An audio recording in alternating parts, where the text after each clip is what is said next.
বর্ষাকালে, মানে উপরের পাটটা শুধু থাকে, অর্ধেকটা ডুবে যায় এরকম।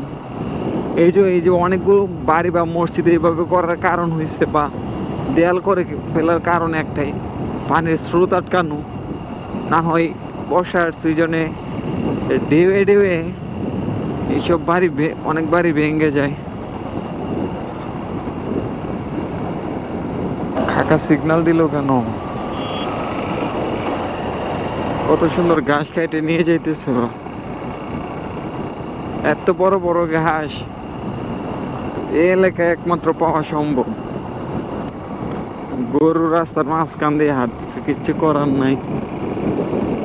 আউরের এই সিজনটা অফ সিজন, সাসাই তো কোনো দাঁড়াদাঁড়ি নাই, যাচ্ছে যে যাচ্ছে। এই জিনিসটা খেয়াল করলাম, এই যে মানে লোকেশন দেয়া বা এলাকার নাম উল্লেখ করে যে বিলবোর্ড গুলা পোস্টার লাগায় রাখছে। আরো 2-3 জায়গায় দেখছি, তখন অবশ্য ক্যামেরা অফ ছিল আমার। তবে মানে এত ভিতরের এলাকা হলেও বিদ্যুৎ বিচ্ছিন্ন নাই, বিদ্যুৎ আছে। এই নেত্রকোনার এই হাওর অঞ্চলে কোনো এক এলাকায় গত বছর একটা নিউজ হয়েছিল এরকম,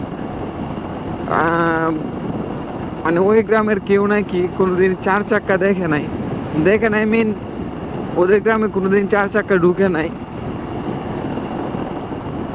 তো 4 চাক্কা গেছে, ওই সারা গ্রামের মানুষ জড়ো হয়েছে ওই গাড়ি দেখার জন্য।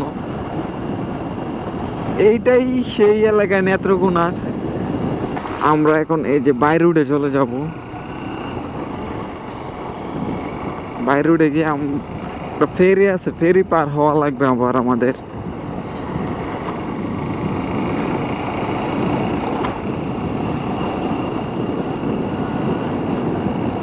ওরে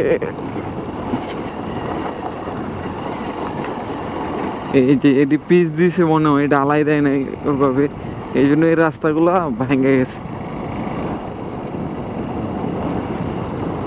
তো সব কিছুর ঊর্ধ্বে একটা কথা হয়েছে, আপনি এর চেয়েও ভালো ভালো এলাকায় কিন্তু এত সুন্দর রাস্তা নাই। যেমন আমাদের নিজের গ্রামের রাস্তাটাই বলতে গেলে এখনো ইটের রাস্তা।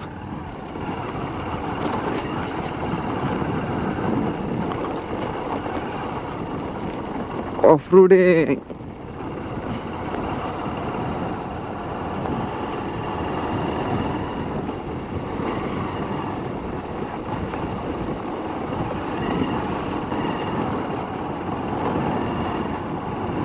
দেখে আমিও নামে গেছি, বাট কাজটা ঠিক করি নাই।